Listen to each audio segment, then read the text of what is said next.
Hi there! Following up on my review of Mechty's skill kit, here's my promised how to build guide, where I will delve into her keys, fortifications and gear options. As usual, if you are unfamiliar with her skills or still unsure whether she's worth pulling, I suggest watching my previous review first, where I cover her general gameplay in much detail. I'm also working on a guide for the corrosion team, which will include more of her gameplay and team synergy, so please stay tuned for that. Without further ado, let us get started. Starting with her keys. The first fixed key, Dream Fragment, grants her a random one-turn buff after using a basic attack. The activation of this effect is somewhat reliable for Mechty since she uses basic attacks as part of her normal gameplay loop, usually between 2 and 3 times per 5-turn rotation. However, her priority is buffing her allies rather than herself, and the randomness of the buffs further calls the utility of this key into question. Therefore, this key should only be equipped when her other, generally more useful options are not required in specific fights. Her second fixed key, Rest Thee Well, is her most important key and should always be equipped. When Mechty's attacks exploit a weakness, they apply Toxin Inundation to the target for 1 turn, which is a 25% corrosion vulnerability debuff. Note that in this game, vulnerability works the same way as a damage increase, suffering from the usual diminishing returns the more buffs you stack. The uptime of this debuff should be permanent as it is applied via her ultimate and, when this key is equipped, by both her attacks, meaning her S1 and basics. Since Mechty is able to maintain swamp tiles on the enemy, weakness exploitation is guaranteed when her attacks deal corrosion damage, which they both do while her offensive turbo mode lasts. As I've explained in my review, once for every 5-turn rotation, Mechty is forced to choose between debuffing via an attack or buffing up with her S2. The effectiveness of the debuff is higher than the 30% AoE support damage boost from her S2, so when she is in her defensive patch mode, attacking the target while having this key equipped takes priority. Keep in mind that if the enemy is not weak to assault rifles, you won't be able to activate this key's effect with her basic attack. Therefore, you must have Mechty's S1 off cooldown for this turn. When thinking in terms of her 5-turn rotation, this means you'd have to use her S1 immediately on turn 2 after her ultimate, so that it is available again on turn 5. Next, her third fixed key, Horror Movie Night, makes her S1 apply a 30% defense reduction for 2 turns when attacking large targets before dealing damage. Note that enemies will display whether they are considered as such. The general rule of thumb is that machine or mutant type bosses are considered large, whereas humanoid bosses are not. While the key will work on all existing Gunsmoke bosses, it is not applicable to all content. Moreover, even though this debuff has its own unique name, its effect overlaps with other defense reduction debuffs, such as the one from Clueca's V3 effect. Therefore, the key is only useful if you are using Clueca below V3 with Mechty, otherwise it's a wasted slot. Then, her fourth fixed key, Quickly So We Can Sleep, is another staple in Mechty's kit. Its effect creates swamp tiles around the nearest enemy for 2 turns when she uses her S2. Alongside her S1, which also generates swamp tiles around the target, she can permanently keep up the tiles if played correctly. This key is mandatory when the enemy is not weak to corrosion. When it is weak to corrosion, the tiles can still contribute a bit of damage and stability loss, but their effectiveness is greatly diminished. Nevertheless, since Mechty doesn't have too many decent alternatives, the key will likely remain equipped on her. Next, her fifth fixed key, Loser Spirit, adds important utility to her basic attacks. With this, she can dispel up to 2 buffs from the target before damage is dealt. This is crucial against boss mechanics such as Deichgraf's Edifice buff, which increases its defense by 75% while granting the stacking attack buff Siege upon dispel. Since the effect is tied to her basic attacks, there's also no downtime to this utility, making her one of the best characters for the job. The key should only be unequipped when you're certain a fight has no dispellable buffs. Finally, her sixth key, Idler's Sofa Aura, grants Mechty 20% damage reduction when she has at least 2 buffs.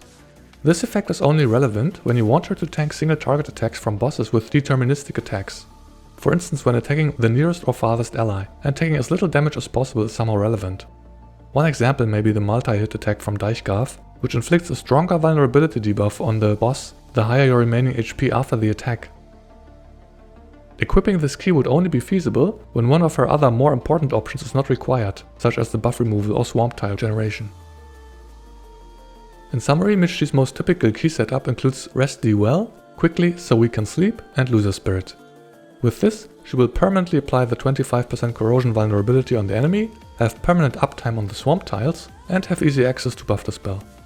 In situations where a boss has no dispellable buffs, Loser Spirit can be unequipped and replaced with a key that better fits the situation. The most generic option would be Dream Fragment, granting herself a random buff when she uses a basic attack. As previously mentioned, her other 2 options are highly situational.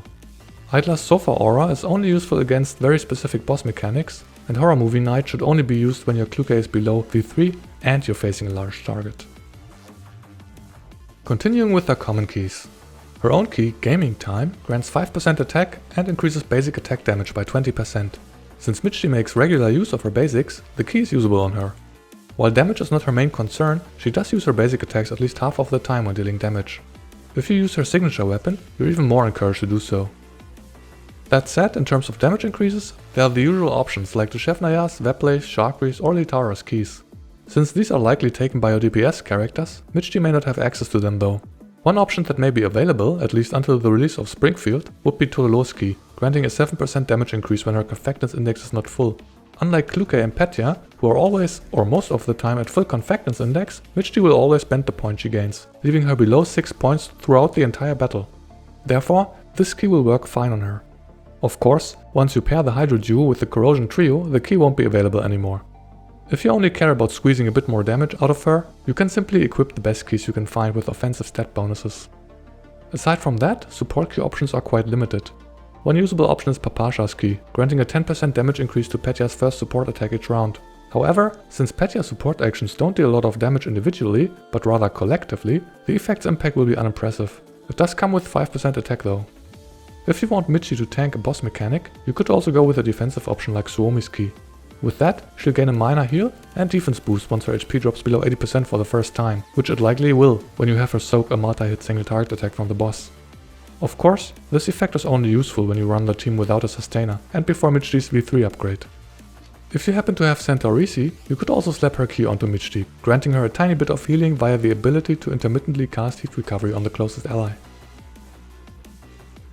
Moving on to her fortifications. Her V1 upgrade permanently activates her patch mode, irrespective of whether her turbo mode is in effect. That way, Mechty benefits from the 30% skill and 2 stability damage reduction, making her tankier for situations in which you want her to soak boss hits. Making patch mode permanent is also a preparation for some of her other upgrades, which attach additional bonuses to the mode. Then, the effects of her ultimate buff Nightmarish Shroud are doubled from a 5% attack reduction to a 10% attack reduction, while also dispelling an additional debuff before an attack is received.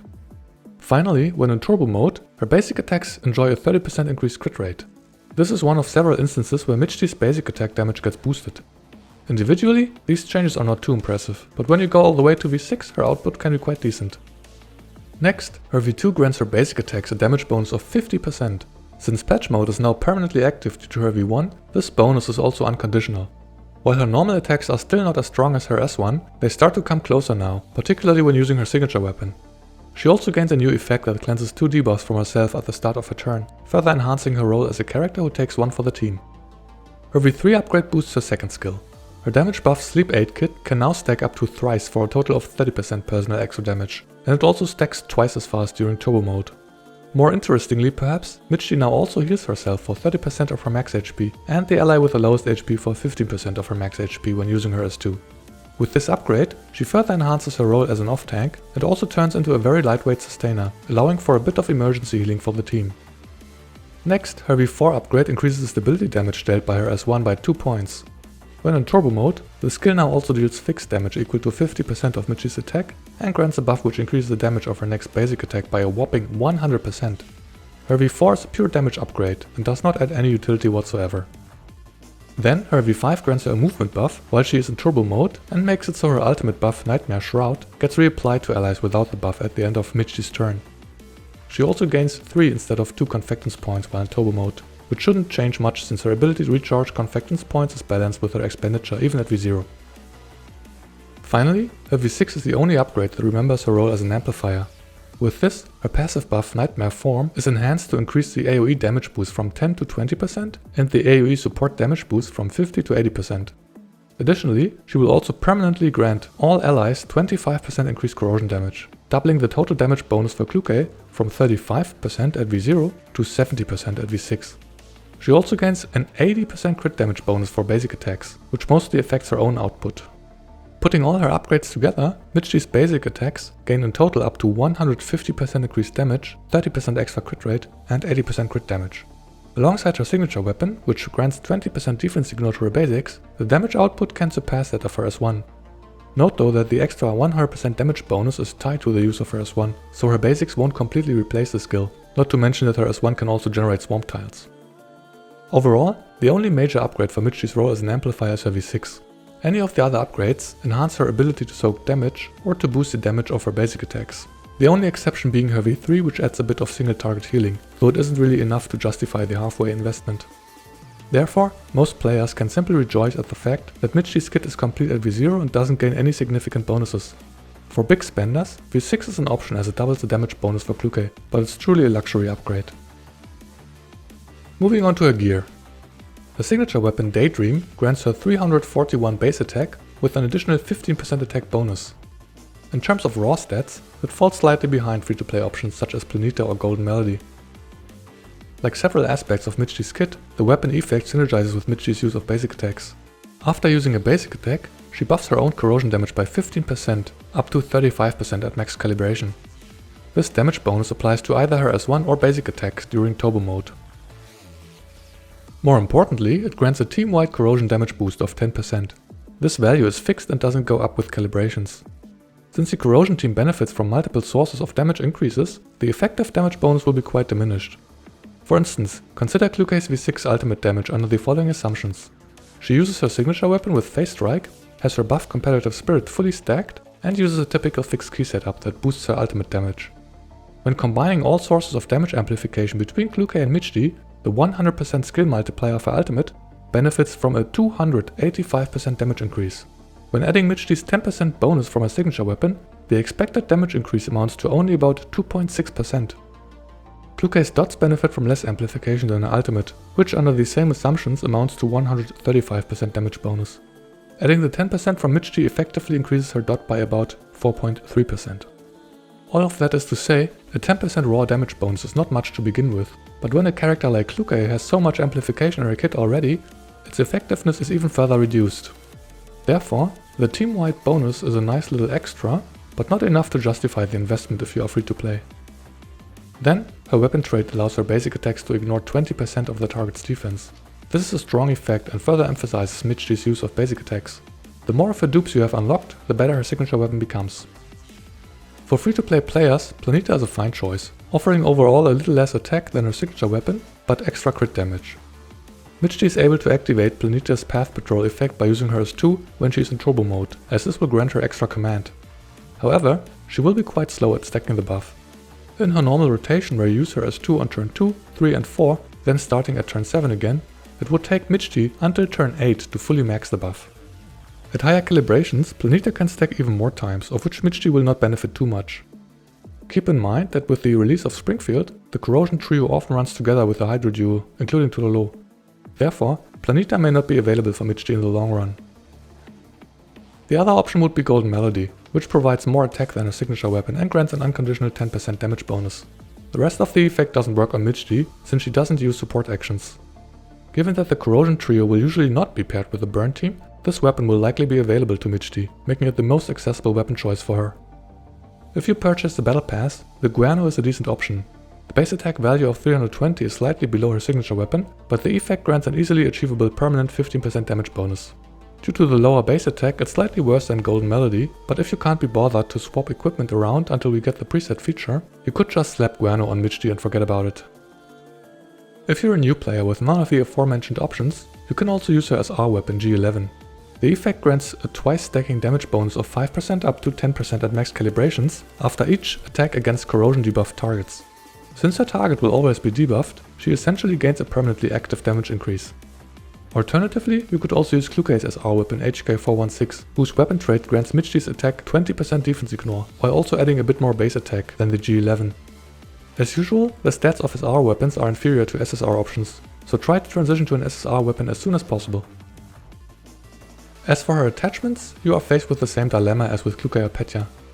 The best set to maximize her damage is Corrosion Boost, which grants a 20% damage bonus to most of Mechty's kit. However, farming elemental sets is inefficient in terms of stamina, and calibrating them is inefficient with respect to gold and, more importantly, the upcoming new chips. As I keep reminding everyone, the recently introduced fire control calibration chips will enable us to maximize the attributes of our attachment pieces. Since the chips will be limited, the best approach is to use generic attachment sets that can be shared across teams. Enter Phase Strike. While its damage bonus is 5% below an element-specific set, this effectively amounts to 2–3% difference in damage, which is easily overcome by fully maxed attributes. Therefore, my long-term recommendation is to only farm and repeatedly calibrate phase strike pieces from now on. If you already have a corrosion boost set prepared for Mechty, you can of course use that, but do not go overboard with calibrations. If all of this is news to you, I refer you to my video covering this topic. Mechty's scaling doesn't differ from any other DPS, so just focus on getting as much attack and crit on her pieces as you can. If you have her V3 unlocked, she also provides a bit of healing based on her own max HP, but the scaling is low, so it's better to focus on her damage. And with that we have come to the end of this video. With Mechty's release, the corrosion trio is now complete, granting global players access to one of the strongest elemental cores for quite some time. As I've mentioned at the outset, I'll be covering more of Mechty's gameplay as part of my upcoming corrosion team guide. Until then, if you're unsure about her general rotation, I'd like to refer you back to my review, where I'm covering the essentials. In any case, thank you so much for watching. See you next time.